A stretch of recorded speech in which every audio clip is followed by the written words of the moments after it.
En el tercer episodio de la serie Inmigrantes tendremos la participación de Rodolfo Páez, socio fundador de Fidelius. Iniciamos.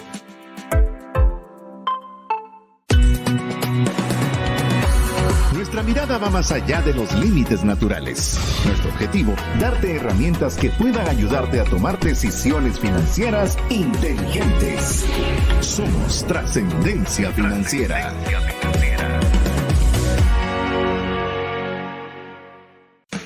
Soy César Tánchez y no me gusta perder. La frase, muéstrame un buen perdedor y te mostraré un constante perdedor, por algún tiempo fue una de mis frases favoritas. Soy Mario López Salguero y una de mis plantas preferidas son los anturios. Existen muchísimos colores, pero a mí personalmente me encantan los del color púrpura. Mi nombre es Rodolfo Páez y creo que no hay nada mejor en esta vida que una familia que trabaja juntos. Hola, te saluda César Tánchez y es un verdadero gusto darte la bienvenida a un programa más de Trascendencia Financiera, un espacio donde queremos compartirte conocimientos y herramientas que te ayuden a tomar decisiones financieras con inteligencia. ¿Para qué? Por supuesto, para agradar a Dios con el buen uso de los recursos que Él nos permite administrar. Por supuesto que para tener para las necesidades y deseos de nuestras familias, pero también para tener más que suficiente para poder compartir con una mano amiga que tanto necesita de una ayuda. Así que si te hace sentido esta visión del programa, pues te agradecemos que estés conectado con nosotros, ya sea que sea la primera vez que estás conectado o bien ya tienes una buena cantidad de tiempo de estar en contacto con nosotros a través de este programa, pues darte la bienvenida, agradecerles a ambos la preferencia, incluso la confianza en dedicar este tiempo para crecer junto con nosotros. Sabemos que tienen muchas alternativas que poder hacer en lugar de escuchar o ver el programa, así que les agradecemos que hayan escogido compartir junto con nosotros en este tiempo. Haremos, como siempre, todo de nuestra parte para darles el mejor contenido para que ustedes puedan agregarles valor y que su vida mejore junto con nosotros. Pero bueno, no estoy solo, hoy estoy muy bien acompañado, especialmente estamos en la serie Inmigrantes, en las cuales pues estamos teniendo visitas de lujo, y antes de presentar a nuestra visita de lujo del día de hoy, pues voy a darle paso a mi amigo, coanfitrión y coautor del libro, ahora ya se me acaban los Mario López Salguero. Bienvenido, Mario.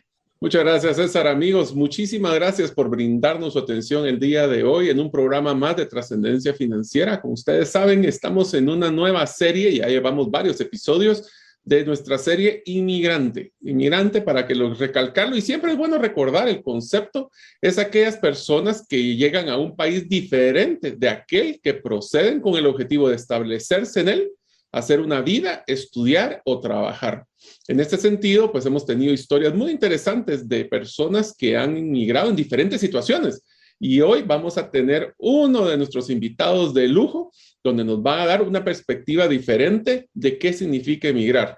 Así que sin antes preámbulo, ya saben que estamos muy entusiasmados de que ustedes vean las opciones que han tenido las personas, los retos que han tenido las personas en un trabajo, y estamos recordándoles, migrar no significa solo ir a Estados Unidos, puede ser cambiarse de ciudad dentro de la misma capital a una ciudad en el interior del país o cambiarse dentro de los países de Centroamérica.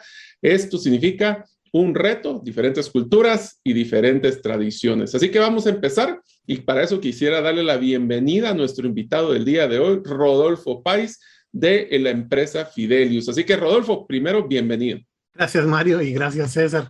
La verdad, encantado de estar aquí en una serie que ha sido ya hasta ahora tan interesante. Muchas gracias, al contrario, agradecemos que hayas aceptado tan prontamente la invitación, porque sé que a través de Mario la aceptación fue rápida y estamos contentos de poderte tener el día de hoy. Mario, te cedo que arranques con la primer pregunta, que creo que se ha vuelto la pregunta inicial de toda esta serie.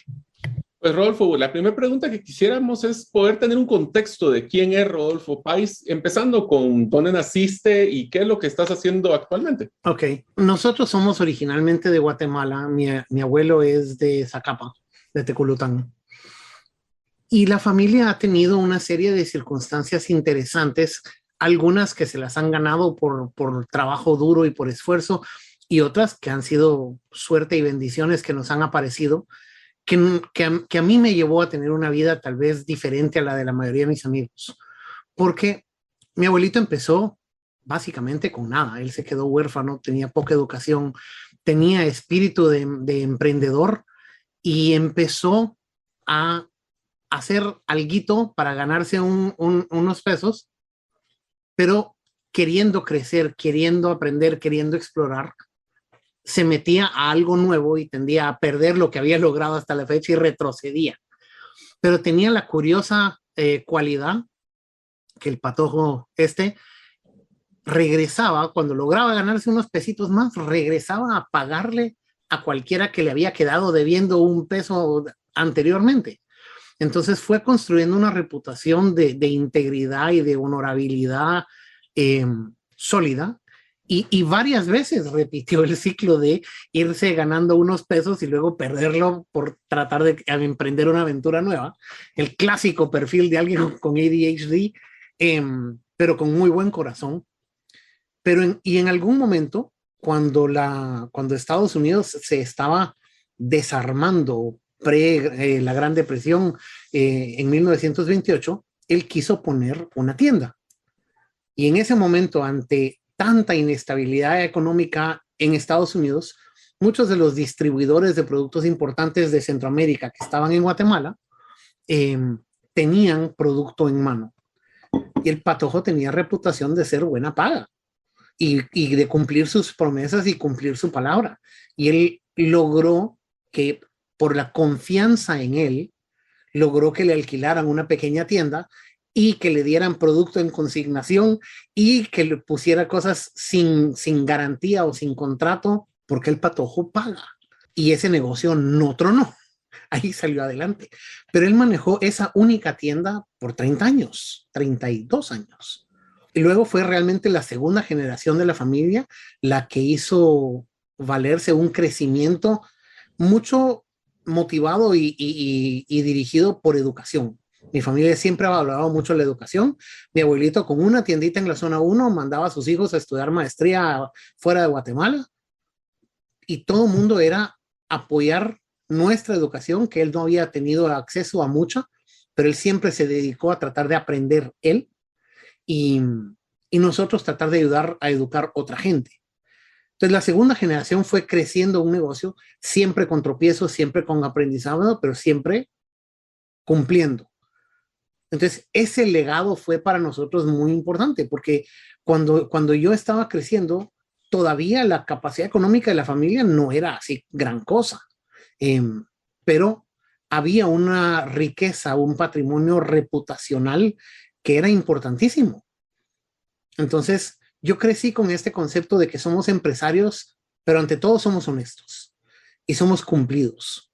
Y no se trata solo de lo que puedo conseguir, sino de lo que tengo que dar. Y la familia maneja un concepto de equilibrio muy bueno. Y de verdad, la familia en general siempre he visto que se esfuerza por aprender y crecer, y de dar y de responder al mismo tiempo. No es una calle de una vía. Y de la misma forma que buscaban aprender, digamos, mi papá, que estaba a cargo del desarrollo de bienes raíces para la familia, se llevaba a arquitectos e ingenieros de la empresa a Estados Unidos y a Europa, haciendo tour de centros comerciales para ver qué ideas podía traer para construir centros comerciales en Guatemala. Eso no es común, pero es inspirador que toda la familia se enfoca en qué puedo aprender y cómo puedo mejorar para servir mejor.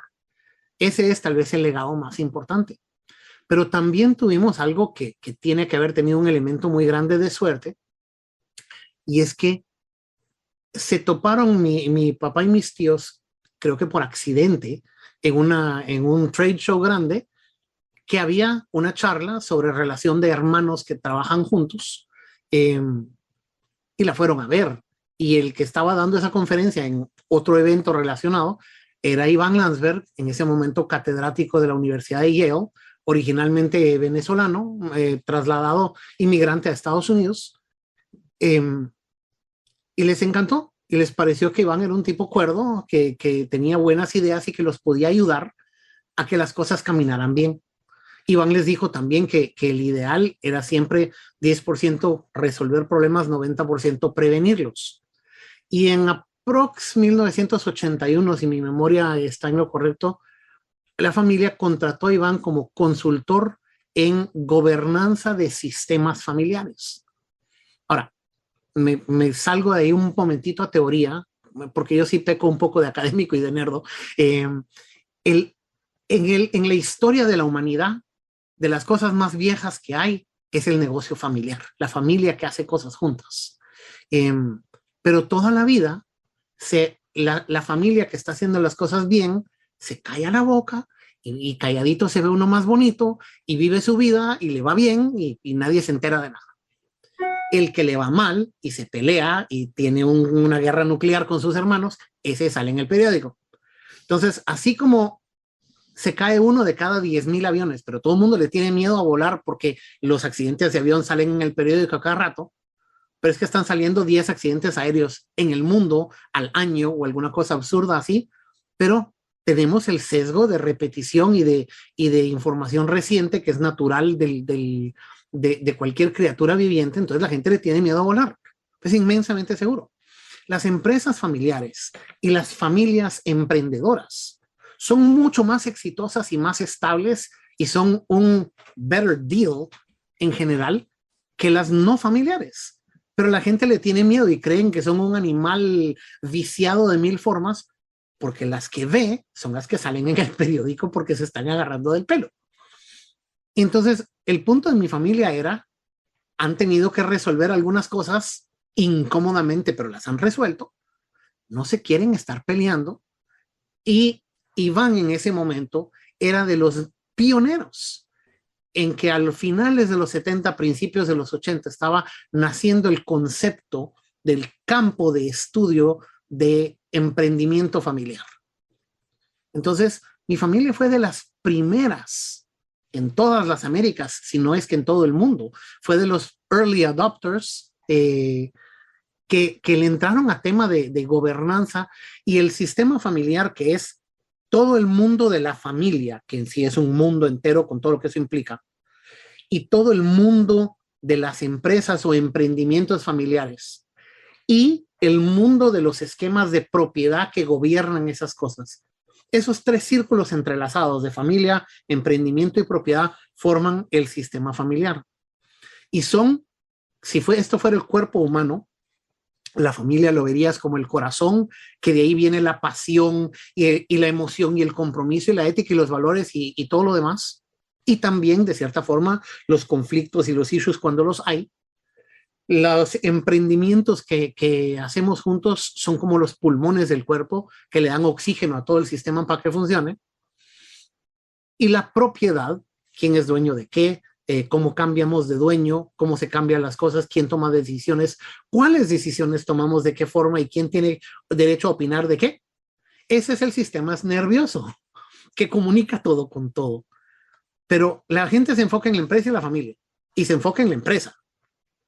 Pero la propiedad es también súper importante, no porque sea, el dinero es importante, no. Los esquemas de decisión, de control, de propiedad, de ownership y de ownership personal, emocional, intelectual también son vitales. Y ese sistema familiar nace por primera vez publicado, ni siquiera en el trabajo de un máximo consultor famoso, sino en la tesis doctoral de un estudiante de Harvard, John Davis, que junto con su asesor de tesis, el doctor Tajuri, publica en el 82 su tesis doctoral hablando de sistemas familiares e incluye este dibujito. Ese dibujito se ha vuelto el paradigma dominante de cómo entender sistemas familiares en el mundo y John Davis es hoy uno de los 3 expertos más reconocidos del mundo en este tema. Entonces, que en el 81-82 mi familia estuviera contratando a alguien que los ayude a llevarse mejor y a tomar mejores decisiones, como diría yo, por bendición y accidente, y buen deseo de querer seguir aprendiendo, al mismo tiempo que estaba realmente naciendo el campo de sistemas familiares, eso, pues, yo doy gracias a Dios porque no hay ninguna otra forma de verlo para mí, pero yo crecí con mis papás y mi familia en un oído y sistemas familiares y gobernanza en el otro. Ese es mi pan de cada día desde que tengo 9, 10 años. Y mi papá fue empresario, pero quien lo conoce sabe que al final Fito era más académico de corazón. O sea, él lo que amaba era leer, pensar, comunicar, enseñar, compartir. Él quería mejorar el país, quería servir a la sociedad.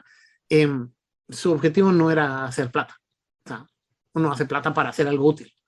Entonces, esa vida es interesante porque aunque crecí dentro del concepto de una familia empresaria, crecí mucho viendo en particular el valor de la buena gobernanza y el valor del externo que nos ayudó a entenderla.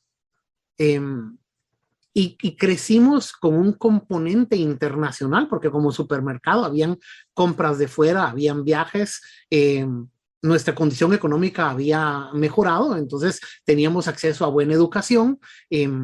Crecí yo con una vida cómoda, pero mis papás nos dieron y creo que toda la familia tenía una cultura muy mundial, muy global y muy sistémica. Entonces estaban conscientes de que no puedes tener un buen negocio a largo plazo si tus empleados están mal pagados, si tu comunidad no está bien tratada y si tu entorno y medio ambiente están descuidados. A la larga no puedes arruinar una cosa y no arruinar otra. Igual en sistemas familiares, lo que yo le digo siempre a familias es, no te puedes tener problemas de corazón y que el cuerpo esté sano. Tampoco puedes tener problemas de pulmón y que el cuerpo esté sano. Para que el cuerpo, el sistema esté bien, todo tiene que estar bien. Si una cosa está enferma, todo está mal.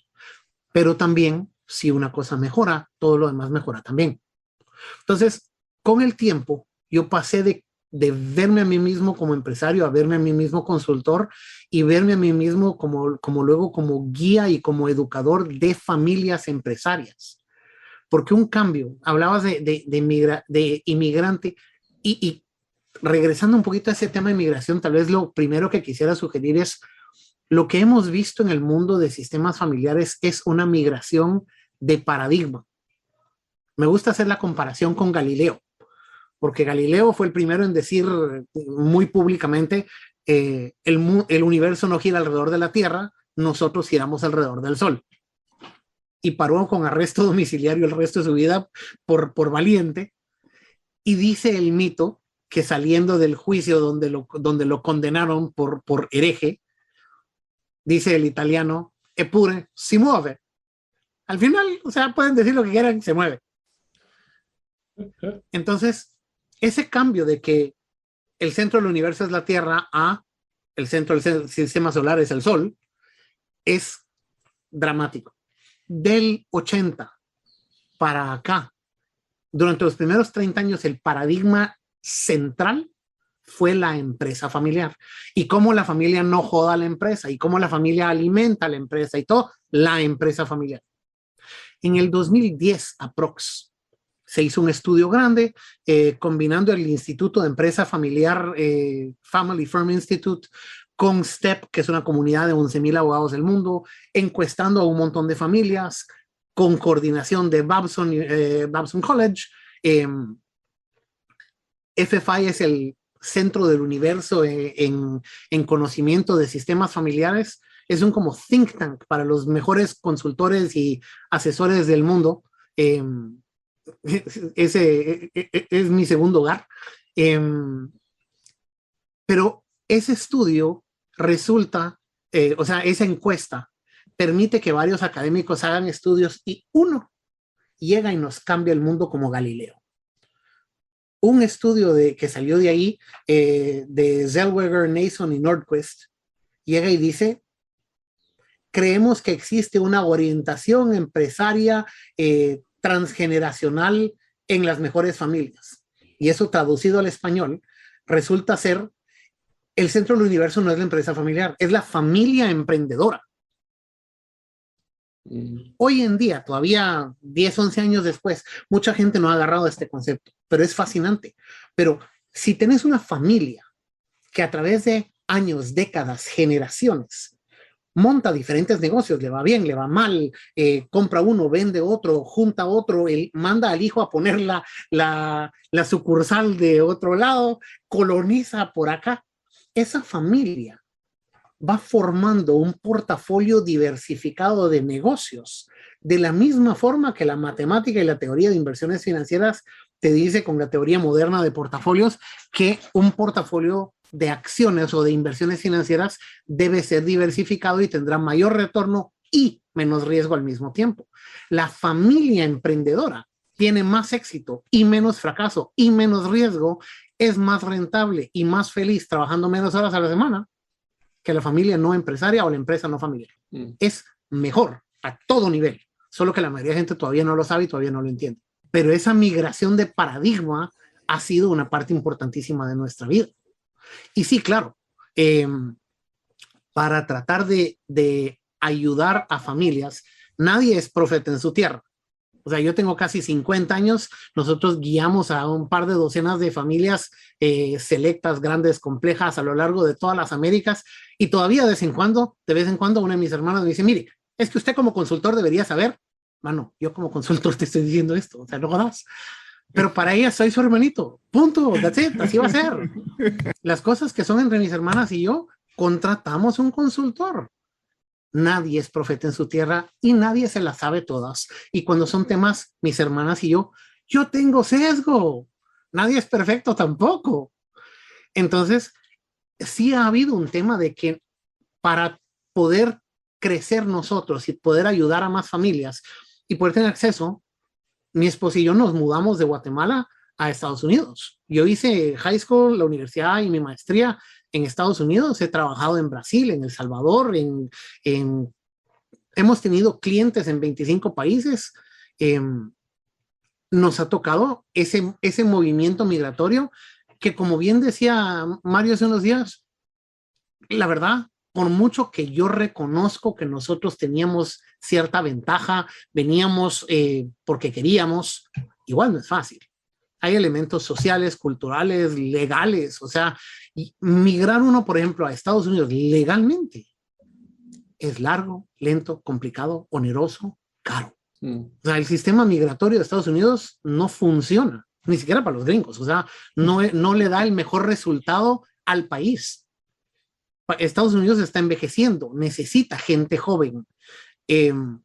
Me parece insólito que la gente que se gradúa con un MBA de Stanford y de Harvard no le den un green card estampado a su diploma. Quédense, por favor. No se vayan de vuelta a India, China, Latinoamérica, Europa. Pero sí, el tema migratorio, lo que creo que ustedes le han entrado a un tema fascinante es que el tema migratorio es físico, es económico, es cultural, es profesional, porque ese cambio de circunstancia, no solo de país. Digamos, yo vi cómo la generación de mis papás fue cambiando de circunstancia económica, cómo fueron teniendo un mayor éxito. Y yo vi cómo el mundo iba cambiando. A nosotros nos tocó cambiar eso, pero también me ha tocado ver en nuestro campo de estudio, anda a buscarte 99 diferentes consultores para empresas familiares y casi todos te hablan todavía de empresas familiares. La gente no se mantiene al día de lo último en la punta de la lanza de conocimiento adquirido y eso es normal. Pero entonces una buena parte de la responsabilidad que hay, y es lo que me encanta, lo que han hecho ustedes, es la responsabilidad de educar y de compartir. Curiosamente, el logro que yo te voy a decir que más orgullo nos ha dado a Daniela y a mí, Daniela, mi esposa, mi better half, es nosotros fuimos el primer donante y una de las palancas para ayudar a lanzar un programa para formar con lo mejor de conocimiento que hay dentro de FFI a otros consultores. O sea, nosotros lo más importante que hemos hecho profesionalmente es ayudar a crear más competencia para nosotros, pero competencia buena. Gente que está enseñando el conocimiento correcto, no solo su experiencia personal. Y esas cosas son lindas, pero creo que tu pregunta de contarme un poquito de tu pasado se volvió casi que el segmento entero, pero sí quiero regresar a que es que este tema de migración, la forma en como ustedes lo han planteado, de verdad me parece fascinante.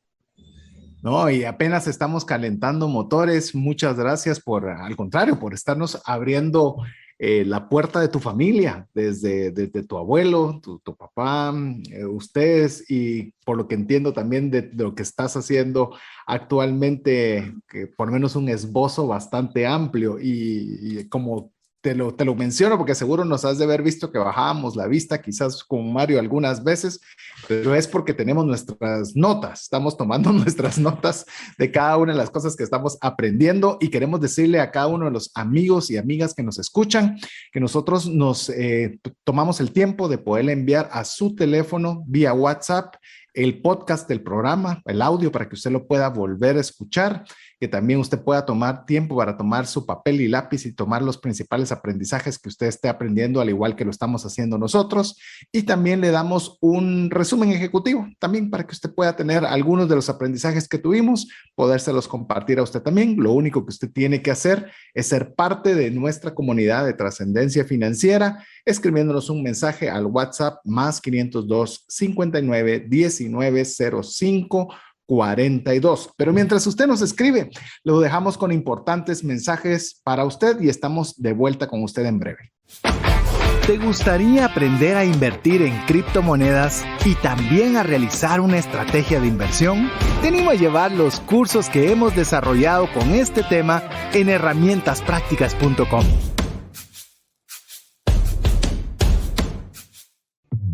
Hola, te saluda César Tánchez y deseo animarte a invertir en tu educación financiera. Te recomiendo adquirir el libro Más rápido y más lejos en sus finanzas, en el que obtendrás un mapa de 5 pasos para tener una vida abundante y feliz. Solicita el tuyo al 4236-0263 o si vives fuera de las fronteras de Guatemala, puedes adquirirlo en formato digital o físico por medio de Amazon. Decisiones financieras diligentes que honran a Dios y provean recursos para nuestras familias y prójimo. Queremos agradecerle a cada uno de los mensajes que usted nos está enviando, todas esas muestras de cariño para nuestro invitado especial, Rodolfo Páez, también alguno eventual para Mario y para mí. Así que queremos agradecerles cada una de esas muestras de cariño. Queremos decirles que todos los mensajes que estamos recibiendo para Rodolfo, todos y cada uno de ellos los haremos llegar directamente para que él pueda leerlos, cada una de esas muestras de cariño que usted nos envía a través del WhatsApp más 502 59 19 05 42. Para no ampliarnos mucho más, que estamos bien contentos de poder tener un invitado especial en el caso de Rodolfo Páez, yo tengo una inquietud que me gustaría hacer llamemos el hincapié para seguir conociendo más de Rodolfo y aprendiendo de su experiencia de vida.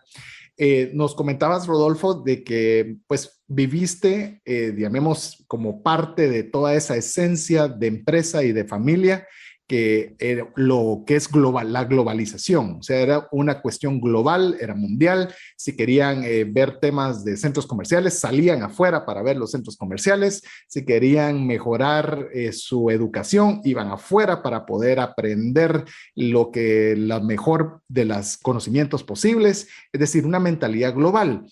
Ahora, ¿cómo se da ese proceso? Quisiera tal vez solo bajarle un poquito el acelerador. Nos contaste que estás en Estados Unidos, que tuviste que viajar en diferentes locaciones por temas de trabajo y demás, pero ¿cómo se da ese momento en el cual decides, vamos a vivir ahora acá? Es decir, podemos manejar negocios en Guatemala o en otros países, pero ¿cómo se da esa decisión de cambiar de un país sede, por decirlo de alguna forma?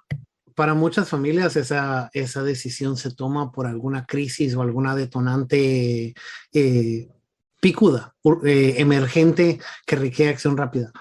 En nuestro caso fue tal vez al revés. Se volvió un poco lento y desordenado y gradual el proceso para Daniela y para mí, porque cuando nosotros estábamos pensando en casarnos durante el año 98, hablábamos de mi ilusión e interés en salir a estudiar una maestría en administración de empresas, enfocado en sistemas familiares. Pero al final nos casamos en enero del 99 y paré empezando mi maestría en septiembre del 2006, porque una cosa se te cruza y algo camina en lo que estábamos tratando de salir adelante. Pero para nosotros el momento difícil fue un tema de de familia y de hijos. El momento donde ya estando terminando nuestra maestría, pensando en cuál será el próximo paso, cuál será la mejor forma. Sí vimos que en ese momento Guatemala tenía una situación de seguridad muy complicada, que no ha sido ese el único momento de dificultades de seguridad o de amenazas fuertes, pero era la primera vez en mi vida en que estaba enfrentando la posibilidad de retos de seguridad y amenazas y posibilidad de secuestro durante los próximos N años, teniendo una hija pequeña. Entonces, habían simplemente riesgos que yo perfectamente había estado dispuesto a tolerar para mí, que no estábamos Daniel y yo dispuestos a tolerar para nuestros hijos. Y entonces, sí, igual, para nosotros ayudar, porque al final nuestro rol no es el de un típico consultor que le tiras un proyecto y te manda un reporte al final. Nosotros nos convertimos en el ángel guardián de una familia, guiándolos a tomar mejores decisiones, a resolver, a prever, a buscar los recursos. Si resulta que tienen un hijo que nació en Estados Unidos, le buscamos 2 abogados correctos, 2 banqueros correctos, o sea, le buscamos armar lo que necesita. Lo que nosotros necesitamos para poder trabajar es un teléfono, una computadora y un aeropuerto. Entonces no necesitábamos estar en Guatemala. Y para nosotros era una combinación de, me encanta mi país, queremos muchísimo a Guatemala. Si pudiéramos pedir lujos en esta vida, estaríamos viviendo en Guatemala. Una belleza de país, de gente, de trabajo, de todo. Pero viendo el tema de seguridad y viendo que nosotros teníamos la libertad de poder vivir en cualquier lado, porque teníamos los ahorros para mudarnos y manejarlo. Y por último, también viendo temas, entrelazando esto con temas migratorios, como ustedes decían, que si yo voy a proponerle a una familia inglesa, francesa, española, italiana, gringa, canadiense, chilena, apoyo y guía, mucha gente asume que si venís de un país más pequeño, sos menos preparado. Hay un sesgo automático en contra del sur, en contra de países pequeños, en contra de países de economía emergente. Así es, y así ha sido la raza humana siempre. El inglés mira un poquito de menos al gringo, el gringo mira un poquito de menos al latino, porque se asume que el logro político, económico, macro del país de los últimos 200 años, de alguna forma se transfiere al individuo, lo cual, hey, no es cierto, pero sigue siendo real ese sesgo. Y entonces vimos que el tema de seguridad, junto con el hecho de que desde el punto de vista de mercadeo, iba a ser más difícil que familias multinacionales contrataran a una empresa de consultoría guatemalteca versus una mexicana, gringa o española, decidimos mudarnos y quedarnos afuera. Perdón, una pregunta, Rodolfo. ¿Qué fue lo más difícil de estar o cambiarte de Guatemala a Estados Unidos? Hablemos de no solo el choque cultural, porque tal vez ya habías tenido la oportunidad de estar viajando para allá, pero ya estar 100% del tiempo en Estados Unidos. ¿Qué fue lo que tal vez más te costó, lo que más te generó nostalgia de tu país? ¿Y qué fue los retos más fuertes para poder ubicar el negocio allá? Para mí no hubo tanto choque cultural porque me eduqué en buena parte en Estados Unidos y de trabajo y como cultura. Daniel y yo somos muy creyentes en que la familia debe de tener una cultura global de ciudadanía, de responsabilidad, de participación. Tratamos de que los niños aprendan otros idiomas, viajamos lo más posible con ellos, ese tipo de cosas. El shock cultural existe porque siempre hay algo muy diferente a tu mundo. Y hay cambios en la vida diaria que son grandes, pero por mucho, por kilómetros y por órdenes de magnitud, el reto grande fue la pérdida del tejido social. En Guatemala tenés familia por todos lados, tenés amigos por todos lados, siempre hay un cumpleaños, una boda, un arreglo, pasás viendo a cualquiera en la tarde, o sea, estoy por su casa, cruzo. La cultura nuestra es profundamente social y entretejida. Tenés contacto frecuente, casi perenne con tu gente. Y de verdad es una familia grande, es amigos, es colegas, es amplia. Y la cultura es de reunirse frecuentemente y de verse y de apoyarse y de que si alguien se enferma llega la abuela o el tío o los amigos, vos, aquel tiene su hijo enfermo, vámonos a tomar un trago o un café con él a la tarde, por lo menos si se va a desvelar, platiquémosle. Y todos la pasamos bien. Eso no se ve como apoyo, así es la vida. Te mudas a Estados Unidos y todo eso desaparece. Tenemos amigos guatemaltecos que han vivido a 2 kilómetros de nosotros en Miami y los vemos 3 veces al año. Porque el que vive en Estados Unidos se levanta, prepara desayuno y lonchera. Hay mucho menos apoyo profesional disponible, apoyo doméstico. O sea, hay menos apoyo en general. Entonces el gringo o el latino que vive en Estados Unidos se levanta, prepara lonchera, lleva niños al colegio, se va a trabajar, regresa, va por niños, los lleva a karate o a ballet o a pintura o a algo, porque el nivel de competitividad para educación, universidades, etcétera, es muy alto. Luego los ayuda a hacer tareas, prepara la cena, arregla la casa, hace cosas de mantenimiento, de cuidado, de ordenar, y luego se duerme. ¿Qué es tu vida social? ¿Y eso qué es? El fin de semana para ir al súper. El fin de semana es para ir al súper, para ir a la iglesia, para descansar un poco, para verte, para pasar con los niños. Y de vez en cuando sí, ok, organicemos algo. Pero nosotros nos juntamos con 5 o 6 familias de chapines cuando estábamos en Miami. Nos acabamos de mudar hace un par de meses a las afueras de Nueva York. Y tratamos de organizar 4 o 5 reuniones anuales del grupo de chapines. Es que no da para más, no hay suficientes horas en el día y no hay ese ni el tejido social, ni la cultura, ni tampoco el apoyo profesional disponible como para decir, igual puedo salir porque hay alguien en casa que cuide a los niños. Muchas veces no hay. Sí. Y no es solo de capacidad económica para pagarlo, no hay. Sí, complicado. Entonces, sí, mira, de verdad, por órdenes de magnitud, la parte más difícil de mudarse es creas lo que creas, vayas con cuánto dinero vayas, tengas la educación y credenciales profesionales que tengas, vas solo. Y eso es duro. Sí, y se vuelve clave tu círculo familiar y donde la esposa, por ejemplo, toma ese rol protagónico que te voy a contar de los casos anteriores. Todos los empresarios o las personas que hemos entrevistado mencionan la clave. Inclusive en un caso de uno de los inmigrantes, el costo de enfocarse en el tema de salir adelante al tema familiar. Entonces la familia se vuelve un círculo, tu único círculo de apoyo en el proceso de transformación y modificación hacia esta nueva cultura. Y es más, te voy a decir, va más allá, porque yo platico con gente, trabajo con clientes, me reúno con alguien presencial o por videoconferencia o por lo que sea, me toca viajar por trabajo, lo que querrás. O sea, para mí es más fácil.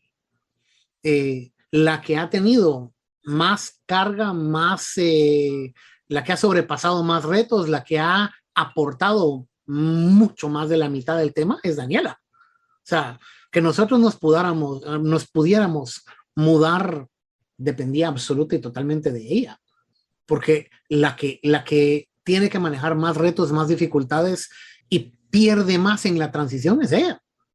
Sí, trabaje o no trabaje, porque deja la realidad que manejar casa, hijos, familia es más que trabajo full time. O sea, sí, manejar casa, hijos, familia es 15 horas al día. Eso de que sale el macho proveedor y en 8 horas trae carne a casa. Esa es la parte fácil. Sí, eso es fácil. La parte difícil es estar acostando niños a las 10 de la noche que no han terminado tarea, que resulta que necesita tape de colores. O sea, esa es la parte, es el doble de trabajo, el triple de la complicación y nadie te reconoce nada. Ah, ¿usted no trabaja? No, eso no es cierto. Un momento. Momento. Pero incluso además, Daniela no solo tiene esas responsabilidades, sino que ella es la que se encarga de que el equipo de Fidelius esté bien coordinado y los trenes lleguen a tiempo. O sea, ella es el poder detrás del trono, by far, aún en la empresa, además de las responsabilidades de casa que ella maneja 90% de la casa.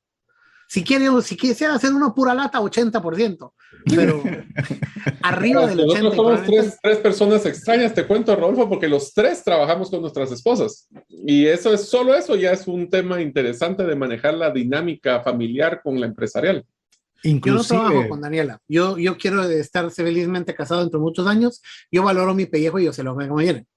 Yo comparto una empresa con Daniela, pero ella tiene sus responsabilidades y yo las mías, y ninguno de los dos le dice al otro cómo hacer su trabajo. Yo quiero vivir. Inclusive tal vez yo quisiera solo añadir a lo que ya bien mencionó Mario, Rodolfo, y contarte de las dos personas que han estado previo a tu persona en esta serie, la clave que para ellos ha sido su esposa. Fueron circunstancias diferentes y eso es lo lindo que ha estado sucediendo sin una planificación tan específica con las tres personas que hemos tenido la oportunidad de compartir este espacio. Han sido tres escenarios totalmente diferentes, pero los tres han compartido un punto en común, la importancia de la esposa. La importancia de la esposa, por lo menos en las tres personas nos falta una persona más para cerrar la serie, a ver si no rompe el quórum, pero cómo ha sido fundamental en todo ese proceso de poder tener el equilibrio. Más aún, como lo mencionas, Rodolfo, de cuando ese entretejido social no se tiene, porque de alguna forma, gracias a los que estamos en Guatemala, como tú bien dices, pues hay más cosas que rápido se puede interactuar con un pariente, con un amigo, pero como bien dices tú sales de viaje, pero tu esposa se queda y ella sigue teniendo a los niños, ella tiene que seguir acostándolos, levantándolos, manejando la empresa. Y cómo estando en Guate tenías más libertad de salir juntos a cenar, salir juntos de viaje. Mucha de esa oportunidad desaparece y el costo y el sacrificio recae desproporcionadamente en ella. Es interesante. Y te diría de que eso también nos ha demostrado de la cultura latinoamericana, donde nuestra familia es nuestro núcleo. En el caso de Estados Unidos hay muchas personas que son llaneros solitarios, que les gusta estar solos y estar solo manejando sus... Como que inclusive yo lo vi ahorita que estuve en Nueva York, no recientemente, pero la última vez que estuve, yo me puse a pensar qué difícil ha de ser conseguir pareja en un lugar como este, tomando en cuenta los millones de personas que hay y lo difícil que ha de ser en compaginar y encontrar una persona que pueda ser tu socio en este tipo de iniciativas. Como no sé qué está sucediendo, pero no te oigo. Rodolfo, yo quisiera hacerte una pregunta. Mencionaste que el migrar, específicamente en tu caso, que es Estados Unidos, dentro de todos los desafíos es caro, así lo mencionaste, que es caro. Y yo, pues, tanto Mario por su lado y yo por el mío, tuvimos la oportunidad de viajar a Estados Unidos hace poco tiempo, y yo lo sentí exageradamente caro, y más con los temas de inflacionarios y demás, se comienza a ver que es muy caro. ¿Qué le podrías tú dar un consejo referente del uso del dinero para aquellas personas? Estamos hablando de Estados Unidos porque es la mayor experiencia que tienes por residir ahí, pero puedes abrirla con tu conocimiento global de muchos países, un conocimiento del uso del dinero a aquella persona que sale de su país, porque a veces en tu país sabes más o menos qué puedes hacer o a qué amigo recurrir o a qué instituciones bancarias poder asistir, pero cuando estás fuera, la importancia del uso del dinero. De cierta forma, como en muchas cosas, las cosas que te voy a decir podrían ser ciertas para cualquiera y aplicarse a cualquiera, pero se ven enfatizadas y marcadas mucho más cuando alguien se muda. Hay una mayor necesidad de reservas, de cautela, de prudencia, de frugalidad, porque no sabes por dónde vienen las sorpresas. Digamos, en el tema en Estados Unidos, los temas de impuestos que todo el mundo le tiene miedo no son a la larga una preocupación tan grande como el tema de, por ejemplo, Dios te ayude si te quedaste sin seguro médico, porque aún con seguro médico todo es caro y los costos de salud para una familia son muy altos, pero solo la prima del seguro es algo relativamente caro que hay que tener en mente. Tenés que ser más cauteloso, pero al mismo tiempo hacer un esfuerzo grande por aprender, así como cuáles sorpresas y riesgos hay en tu nuevo ambiente. O sea, si te mudaste a la pradera de África, ¿qué depredadores hay escondidos en la grama? También, ¿cuáles son los ríos que están atrás de los árboles? ¿De dónde tenés oportunidades para ir a beber? Porque hay apoyo que existe para todo miembro de la sociedad, de programas gubernamentales, de programas municipales, de programas de la comunidad, de educación. Hay becas, hay préstamos, hay oportunidades de apoyo de comunicación, hay comunidades locales de emprendedores o de gente, de rotarios, gente que busca beneficiar a su comunidad. Hay oportunidades donde a través de tu servicio a alguna comunidad o causa, puedes también tener oportunidades de conocer gente y conocer oportunidades. Pero, por ejemplo, yo creería que el que se va a Estados Unidos, siempre y cuando pueda gastarse los, no sé, 80, 100 dólares al año, que no es una gran cosa, debería de estar usando algo como Quicken para llevar el control de su dinero, porque hay cosas que en Estados Unidos, y te usas ese ejemplo solo como algo fácil de entender para cualquiera, pero por 100 pesos al año tenés un programa que solito va y consigue todas tus transacciones de compra, de gasto, de esto, de tu chequera, de tu tarjeta de crédito, te lo ordena y te lo categoriza y te saca reportes. O sea, en segundos, ¿sabes? Si te está entrando más dinero de lo que sale o no, y en donde tú le metas algo de tiempo y esfuerzo a ir categorizando, tú sabes qué estás haciendo con tu vida.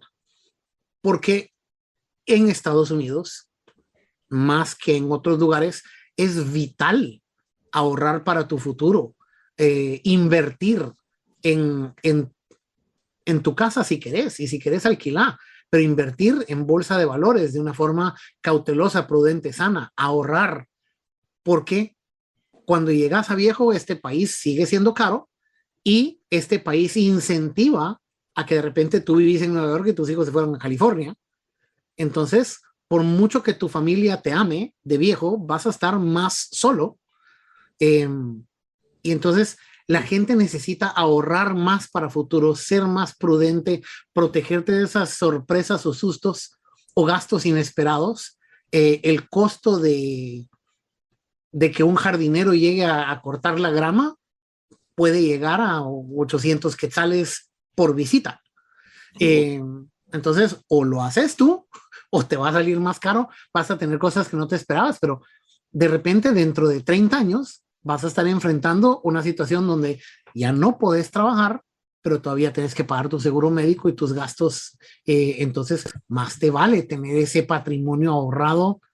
Pero hay también cuentas de retiro donde si pones ahí tu dinero, no pagas impuestos sobre 30 años de ahorro hasta el día que lo retiras. Entonces, el dinero crece más. Toca mucho ese aprendizaje. O sea, el uso de dinero, te diría que tal vez te lo resumo en: el uso de dinero ya no es automático. Si te vas a cambiar de país o de cultura, uno, tiene más cuidado, ahorra más, sé más prudente, pero salí a averiguar cómo funciona este nuevo mundo en que te mudaste y encontrarle lo bueno, lo útil, el apoyo y la herramienta y cómo facilitarte la vida y qué ventajas hay. Porque tal vez vas a ser tú el que decide cortarle la grama al vecino por esos mismos 100 pesos para irte acomodando. Mucho gringo tiene un segundo empleo o alguna segunda forma de generar ingreso. Ve, explora, aprende, sé curioso, porque tu manejo de dinero probablemente vas a querer que sea diferente y vas a necesitar que sea diferente en algunas formas de lo que era antes en casa, aunque antes hayas sido prudente, cauteloso, exitoso y demás. Sí, de hecho, solo quiero sumar a lo que está diciendo Rodolfo, y eso que en Estados Unidos, que estamos hablando que un país de los más ricos del mundo, pero en el cual los montos de deuda sobrepasan por mucho la cantidad de recursos que se tienen guardados, en la que más del 40% de la población no podría subsistir 3 meses sin necesidad de tener que recurrir a un gasto fuerte. Inclusive se llega a tal colmo que una buena parte de la población norteamericana, y estoy hablando norteamericano completo, de todo tipo de de sesgo y demás, no tienen, si no estoy mal, el último dato que yo tengo es del 39% de norteamericanos no tienen para cubrir una emergencia equivalente a $600, sin necesidad de deuda, por supuesto, porque casi todo lo demás lo resuelven con deuda.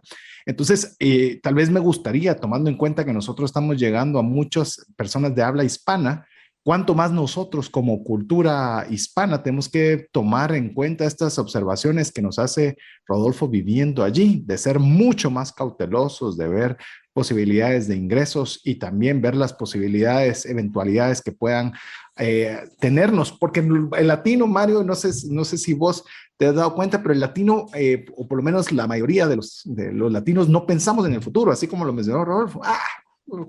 Largo plazo, un año, ¿va? Pues largo plazo es un año, larguísimo plazo, va pues 2, pero de poder tener esas reservas, incluso cuando uno llegue a una vejez y tener una vejez que, como lo miramos muchas veces, de muchas personas ya mayores que se encuentran viajando por el mundo.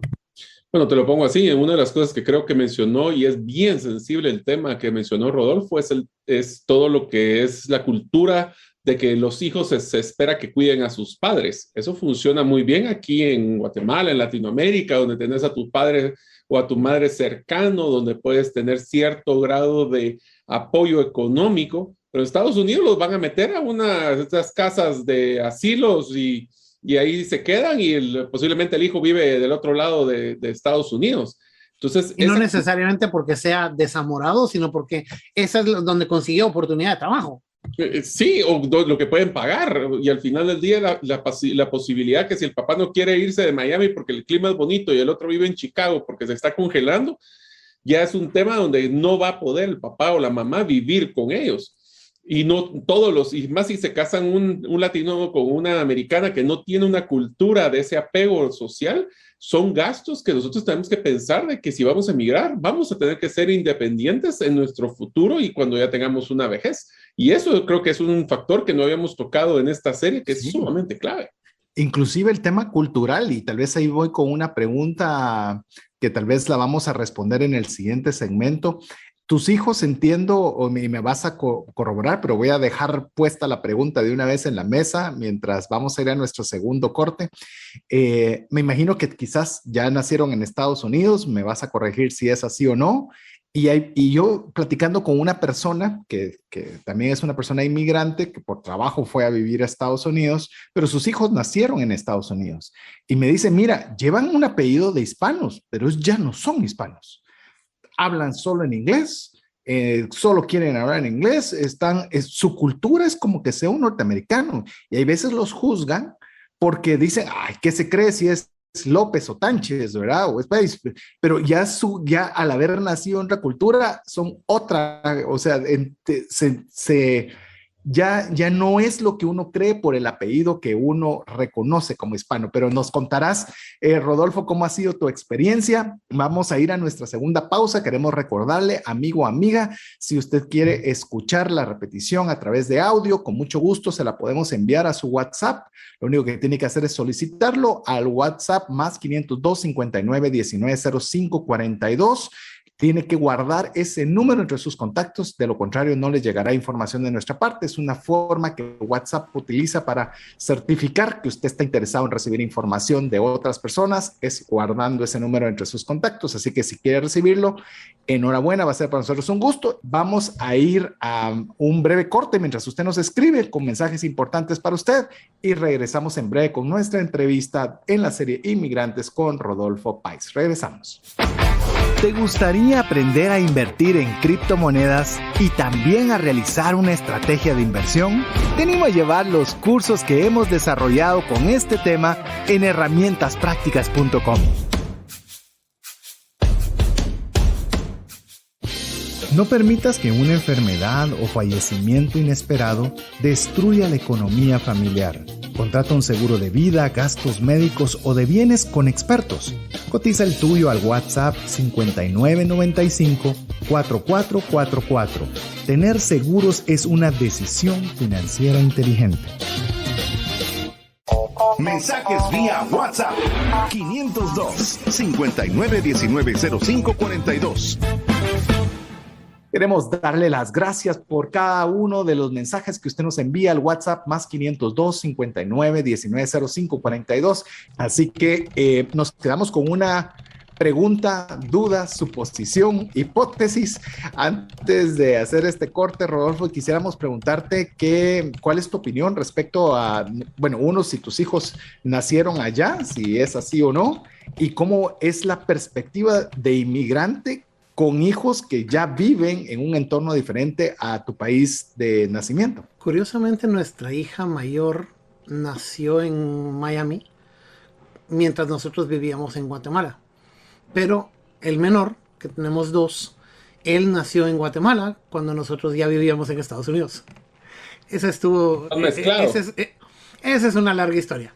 Pero nosotros hemos sido feroces con ellos, en que ellos necesitan ser binativos.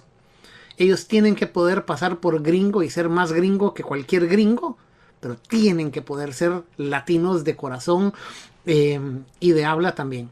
En casa se habla español, punto. Una o dos palabras de inglés y solo así hay un gestecito de un tope en la cabeza o un bonk. Y el bonk es famoso, porque luego se lo hacen entre ellos y hasta me lo hacen a mí. Aquí se habla español, punto. Y así ha sido la vida entera. Entonces, ellos hablan español, no lo hablan al 100% como si vivieran en Guatemala, pero lo hablan a un 95, 97. Y hace como una semana, dice mi hija, le dice al otro, pero atrás de mí, ¿verdad? Íbamos en el carro, mira, yo jamás se lo voy a decir a mi papá para darle la razón en algo tan importante, pero de verdad que eso de que nos obliguen a hablar español en Guatemala, en la casa, ¿cómo ayuda? Ahora que ya estoy en universidad, de verdad, afuera de casa, poderme manejar cómodamente en los dos idiomas, mientras que muchos de mis amigos de verdad pueden ser latinos de nacimiento, pero no hablan español o lo hablan pateado. ¡Hala, qué gran ventaja es! Pero no le digas a mi papá. Pero sí, idealmente consideramos que para que ellos tengan de verdad una cultura global, deben de conocer lo más posible del mundo y hablar por lo menos 3 idiomas bien, pero es absolutamente un requerimiento de que son binativos. O sea, son latinos, full, y son gringos, full, porque te hablan de mariachis y de Princess Bride. O sea, y eso creo que es muy importante. Del pasado. Si yo puedo compartir un consejo desde el punto de vista de inmigrante, esas cosas no son opcionales. Es un trabajo espantosamente grande, es aburrido, es desgastante. Estar persiguiendo a los hijos a que hablen español es un dolor de cabeza. No es que yo me lo disfrute estarles corrigiendo 142 veces al día. It's not fun. Pero es absolutamente necesario. Conozco demasiada gente que se acomodó a que ya tengo demasiado en el plato, entonces yo les hablo en español, ellos que me contesten en lo que quieran, y al final tenés hijos que entienden español pero no lo hablan. No. O sea, no. Le estás haciendo un daño tan grave a ellos en no tener ambas culturas. Los estás privando de un activo y una riqueza cultural tan grande y tan importante. Es pecado. Es pecado. Si tú tenés una cultura latina, si tú hablas español y te vas a vivir a Francia, que tus hijos hablen español, francés e inglés y que conozcan las culturas de los 3. Y que hayan visto todas las películas de Star Wars, y que vean The Princess Bride, y que vean Seinfeld, y que vean The Big Bang Theory, y que aprendan de todo lo que es la cultura francesa en donde están, pero también que vean cosas en español y que sepan quién fue Cantinflas, y que conozcan Guatemala antigua, que viajen en Latinoamérica, que platiquen con gente, y que hablen español, pero como que nacieron allá. Eso es demasiado importante. Sí. Ahora, yo te quisiera... Pero no es fácil. Sí, dale, César. No, antes de que puedas vos continuar, tal vez solo quiero resaltar algo que estoy aprendiendo porque también he visto de que, por ejemplo, hay llamemos, unas conductas muy marcadas. Es decir, nosotros somos latinos y aquí se habla español y aquí no importa que vivas en Estados Unidos, pero tú sos latino, sos de Guatemala, El Salvador o de donde sea, y no importa dónde vayas, eso es lo que eres. Pero me gusta mucho más el concepto global que nos está compartiendo Rodolfo. Si vas a estar en Estados Unidos, sos el mejor americano que existe y como raíz guatemalteca, sos el mejor guatemalteco, el mejor latino. Es decir, no vas a uno mismo dentro de su misma estructura a segmentar, sino vas a integrar, a hacerlo mejor dependiendo en el rol o en la posición que te encuentres. Para mí fue un aprendizaje fantástico, pero sé que tenías algo ahí para resaltar y o preguntar. Pues aquí, No, dale, Rol. perdón. Yo solo quiero decir, eso está, creo que, dicho de una forma muy linda. El tema sí es que tu diversidad y tus características únicas y todo lo que tú traigas del pasado te ayuda y te enriquece. Pero te tienes que integrar con la cultura y el conocimiento y el idioma y el trabajo y los hábitos de donde estás. No podés vivir aparte de esa cultura. No sos una isla, no funciona. Sí, no vas a chapinizar a Estados Unidos, definitivamente. Correcto. Ni a tus amigos, ni a tu jefe, ni a nadie. Sí. Habiendo dicho eso, solo hago un comentario rápido, Rodolfo, y es que ambos invitados anteriores, una de las fortalezas más grandes que ellos mencionaron que les dio una diferencia en el mercado laboral fue la cultura laboral de Latinoamérica, su formalidad, lo que vos mencionaste con el tema de tu padre, de esa ética, de ese compromiso, del que no le tenemos miedo a entrar a las cosas. Hablaba uno de los invitados de que si le tocaba componer una puerta, pues tocaba componer la puerta, y ese miedo, esa tener falta de miedo al trabajo, creo que es una de las fortalezas. Y quisiera hacerte una pregunta, Rodolfo, porque esto es algo que creo que cada invitado le hacemos una pregunta similar, y es, durante nuestra vida, nosotros podemos mencionar de que han existido 1, 2, 3 personas máximo que han sido, o momentos máximos que han sido trascendentales para hacerlo quienes somos. ¿Cuáles han sido esos momentos o esas personas que cambiaron tu vida, especialmente antes y después de haber trabajado en Estados Unidos? ¿Y por qué lo hicieron? Y supongo que tu papá fue uno. Eso yo lo sé porque yo tuve el gusto de conocerlo. Sí, creo que yo te amarraría esta pregunta con la anterior, porque creo que la tarea de uno... Para mí esa pregunta es un poquito más, tal vez, difícil de responder, porque mi vida no ha sido remotamente lineal. Yo he trabajado en tecnología, en desarrollo de bien raíz, hemos construido centros comerciales. Mi primera empresa fue a los 11 años, que vestía el guardaespaldas de Santa Claus y alquilamos un espacito en el centro comercial de Montúfar para tomarle fotos a niños con Santa Claus. Dios me libre que hubieran dicho a las familias si supieran que Santa Claus estaba armado. Pero al final sí creo que mucho ha cambiado en mi vida y mucho he ido aprendiendo, pero creo que para mí el tema que más me ha importado ha sido ir integrando los aportes y el aprendizaje, para bien y para mal, de las personas que tenía a mi alrededor en la vida.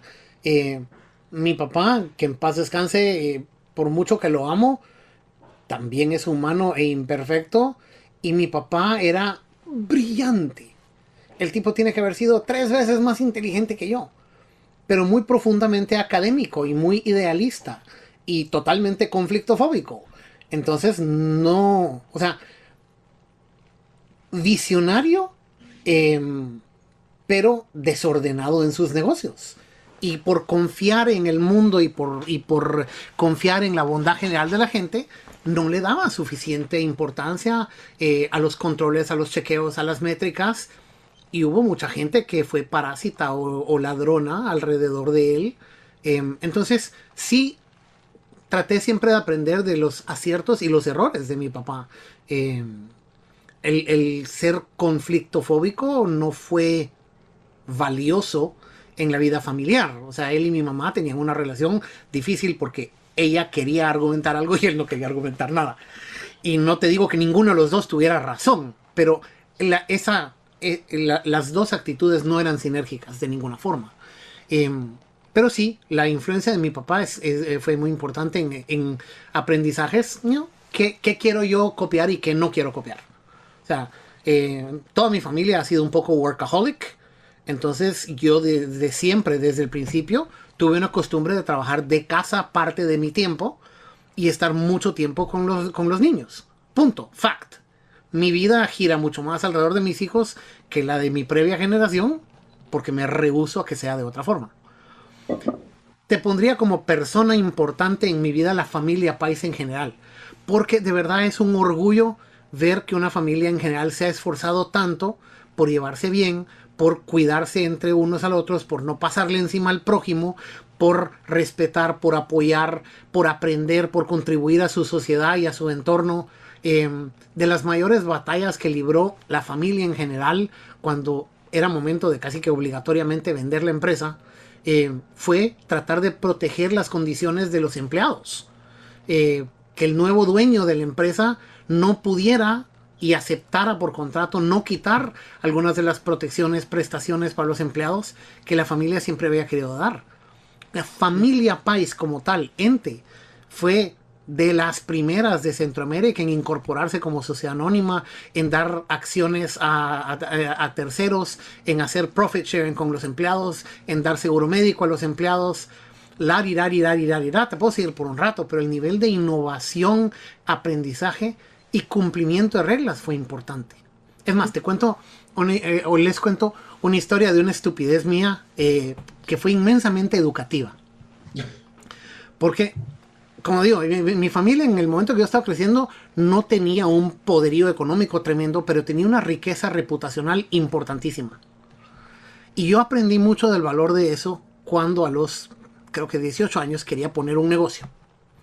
Ahora, quiera que no, joven, patojo, bruto de ciertas formas, pero sí curioso, otro con ADHD, y tenía una idea de un negocio, pero claramente no tenía el dinero para hacerlo. Entonces, pues hago lo que veo que sucede alrededor mío, copio. Llamo al presidente de Banco Industrial y le pido cita. 18 años. ¿Quiere cita? Va. Y a los 3 días tengo cita con don Rodolfo, que se llamaba Rodolfo también, un caballero elegantísimo, maravilloso, que me atiende porque, o sea, sos hijo de Fito y sos nieto de Chale, entonces algo has de querer, o sea, hay una confianza ahí, algo quiere. Pero la reputación, el buen nombre del cumplimiento abre puertas importantes. Y para nosotros esa ha sido tal vez la riqueza más importante. Yo puedo ir a cualquier parte en Latinoamérica, investiguen a mi familia y tranquilos. O sea, no jodemos a nadie, no es nuestro rollo. Pues llego con don Rodolfo y mira, Patojo, ¿qué necesitas? Pues mire, quiero poner un préstamo, quiero poner un negocio, necesito un préstamo. Y lo veo parpadear. Y debe estar pensando, ¿qué esto qué tiene que ver conmigo? O sea, ¿qué hace aquí? Pues, alguna razón ha de tener, no puede ser tan bruto el Patojo. Sacan su papelito, saca un lápiz. Ok. ¿Qué quieres hacer con el pisto? Quiero poner un negocio, quiero traer piezas de computadora de Estados Unidos para Guatemala. Tarara. ¿Y qué tenés de ingresos? Y digo yo, nada. Caballero, ya está envejeciendo porque no tengo ingresos, por eso estoy poniendo un negocio. O sea, that's the point, ¿no? O sea, quiero generar ingresos que no tengo. Pues no, nada, quiero poner mi negocio. Por eso necesito el préstamo. Y me mira. ¿Ok? ¿Y qué tenés ahorita de activos? Nada, si tuviera mi propio pisto, no le estaría viniendo a pedir a usted. O sea, si tuviera plata, no lo necesitaría usted. O sea, espérame, déjame entender esto. Estás empezando la universidad, querés poner un negocio de traer cosas de Estados Unidos a Guatemala, no tenés ingresos y no tenés activos, pero querés un préstamo. Ajá. Y parpadea. Oh, ajá. Se me queda viendo un momento. Y solo tira el lápiz así para un ladito. Dice, ¿sabes qué? tomé el pisto. O sea, yo no sé qué vas a hacer vos, no sé cómo te va a ir. Pero ¿sabes qué? Tomé el pisto. Si sos hijo de tu tata y sos nieto de tu abuelo, así vos te murás, alguien me paga. También, si sos país, no me importa si te va bien o me va mal, vos me vas a pagar. Y si vos te morís, me va a pagar alguien más, porque sí. Entonces, ¿sabes qué? Tomé el pisto. Y me dieron el préstamo. Sin garantías ni nada. Sin garantías, sin activos, sin ingresos. A los 18 años, $50,000. Olorón. La importancia del buen nombre. Sí. Sí, la importancia del buen nombre. Por algo Salomón tiene esa frase que mejor que las muchas riquezas es el buen nombre, ¿verdad, Rolf? Amén. Ahora, perdí todo mi dinero en ese negocio, me fue re mal. Me costó un bigote pagarle de vuelta al banco, pero of course, si les pagamos bien. Pero a los 3, 4 años de eso, de repente un día te juro estaba sentadito diciendo, oh wow, o sea, qué mula yo. No puedo creer que fui a hacer ese plantón. O sea, no puedo creer que hice eso y dije eso. Wow, qué idiota. Y qué buen tipo. Y mano, déjenme desnudo en la calle, pero déjenme mi nombre y todo saldrá bien. Y eso, cuando uno se muda a otro lugar, lo más importante es que hay que restablecer ese nombre. Y hay que reganárselo. Hoy en día es más fácil, o sea, yo me voy a algún lado, alguien puede investigar un cacho en mi familia, pero igual la gente quiere saber quién soy yo, y eso hay que ganárselo. Entonces hay que tener cuidado de no traer tus expectativas. Yo solo quisiera un comentario. Sabes que uno de los aprendizajes más grandes de mi vida lo hice a través de tu familia, y es que una de las cosas que yo aprendí a través de tus hermanas, y en tu caso también, fue ese espíritu solidario que tuvieron como empresa, donde ustedes iban una vez al año a hacer obra social, ustedes físicamente con sus hijos iban a hacer obra social, y ese nunca romper el vínculo de quién es esa comunidad que ustedes sirven y quiénes eran esas personas que ustedes apoyaban, a mí me dio un aprendizaje sumamente interesante. Al día que hoy todavía, pues obviamente a través de los Rotarios, pero a través de mis hijas, siempre estoy tratando de darles ese sentido de realidad y no tenerlos en una burbuja, que puede suceder muy fuerte cuando estás en Estados Unidos porque no existe ese tejido social que estamos hablando. Entonces, eso te diría que como familia ustedes marcaron, pues en mi caso, mi vida para poder darle ser agradecidos con las personas con las que uno puede apoyar. De hecho, me gustaría profundizar en lo que dijiste, Mario, haciéndole una pregunta a Rodolfo. ¿Qué tan importante ha sido la generosidad en tu caso particular? Porque sabemos que hablamos de familias, pero específicamente en tu caso. Creo que necesito más detalle en la pregunta, porque en general la generosidad y el agradecimiento, ambos lados de la cara, creo que son lo más importante en la sociedad humana, en nuestra existencia, para todos. Pero ¿cómo aplicarlo? ¿Cómo lo aplicamos a la pregunta? ¿Por qué porque lo estás mencionando como algo tácito, pero realmente la generosidad o el preocuparse o el querer retribuir a otras personas no es tácito, ¿verdad? Y lo cual demuestra mucho con tu respuesta, porque lo normal es no ser generoso. El ser humano es egoísta per se. Miremos al niño que nace, tiene su juguete y no lo quiere compartir con nadie. Es parte de humanidad. Es algo aprendido el poder dar y compartir de los muchos recursos. Por eso el programa te lo comparto y por eso es una pasión para nosotros el tema de la generosidad, es la trascendencia. Es decir, no solo es para tener yo más plata, yo más éxito, yo más fama, pero también con esto, también poder yo contribuir a mi sociedad, poder compartir con el prójimo, poder compartir con aquellas personas que necesitan esa trascendencia con lo que uno hace. No sé si amplifico o clarifico mi pregunta. Sí, te entiendo mejor.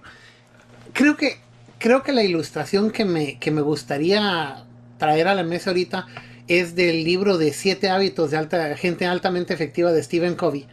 Que creo que es uno de los libros canónicos que merece un lugar en la repisa de cualquiera. Él resalta de una forma muy clara algo que es una verdad antigua que no se le inventó él. Empezamos, como todo animal, de un estatus dependiente. Dependemos de nuestros padres y de otra gente para sobrevivencia y para todo. el crecimiento, la adolescencia y la maduración nos ayuda a llegar a ser gradualmente en un tema, luego en otro, primero en ponerme los zapatos, amarrarme los zapatos, hacer mi tarea, y cada vez en más cosas llegamos a ser independientes. Pero el verdadero logro, la meta, no es esa. La meta no es el egoísmo. Aún en las sociedades animales, pero mucho más en la sociedad humana y espiritual, lo mejor es la interdependencia, donde ya no es que dependo de ti o soy independiente yo, sino somos interdependientes nosotros, que en equipo y juntos haremos más. No hay ninguna duda, y creo que la literatura científica lo respalda con mucha claridad, que la gente, cualquier persona, cualquiera, que da, que regala de su tiempo y de su vida a otros, es más feliz que el que no da. Hay muchos estudios en psicología donde le dan a gente 5 pesos, 10 pesos, 20 pesos. Gásteselo en usted, gásteselo en alguien más. El que se lo gaste en alguien más es más feliz. Ganó más felicidad por haberle dado a alguien más. La generosidad es fundamental para la felicidad humana. La contribución. Pero además, la generosidad te lleva a un beneficio egoísta que no es automático. Uso mucho la ilustración de la pirámide, de la jerarquía de necesidades de Abraham Maslow. O sea, donde lo más importante es oxígeno y en la sobrevivencia. Hoy en día los millennials dicen que lo más importante es Wi-Fi. Sí. Pero si vas a la mera sobrevivencia física de oxígeno, pues menos importante que eso es comida. Menos importante que eso, pero si ya tengo oxígeno y ya tengo comida, entonces busco que me amen. Y luego busco otras cosas. Ahora, una de las cosas que dice Maslow es: el peor problema que yo he sentido, la peor necesidad o dolor que yo he vivido, se siente horriblemente fea. Entonces, alguien que ha pasado por genuina y verdadera hambre, que no le alcanza la comida en casa, alguien que ha tenido que estudiar una tarea de escuela pública a la luz de una fogata, o en que en su casa todos tienen tos porque cocinan con leña, esa persona ha tenido un nivel de sufrimiento y de escasez en donde muchos de los pequeños problemas de la vida absolutamente le resbalan. Es más resiliente, es más aguantador y más adaptable, y es más tenaz que alguien que no ha tenido esos problemas serios, porque dice, bueno, he pasado cosas peores, y eso es un gran apoyo. La persona cuyo peor problema en la vida, porque tal vez, hablando de migración de otra forma, sus padres fueron inmigrantes económicos y crearon un nivel de riqueza y quisieron darle a los hijos una vida sin escasez, porque creen que darle a los hijos lo que ellos no tuvieron y que ellos no sufran lo que papá y mamá sufrieron es hacerles un favor, lo cual es equivocado. Entonces resulta que estás criando hijos cuyo peor problema en el mundo ha sido que la empleada, la cocinera de la casa, le dio una comida que sabía mal y un día se arrancó una uña.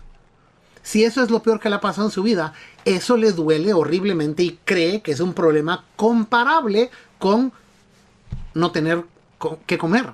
Porque el peor problema que ha pasado en su vida duele igual. ¿Me explico? Entonces, tenés que darle a la gente algo de escasez, algo de frío, algo de hambre, algo de sufrimiento, para que madure y para que tenga perspectiva. Por mucho que estés creciendo con miles de millones de dólares en la bolsa.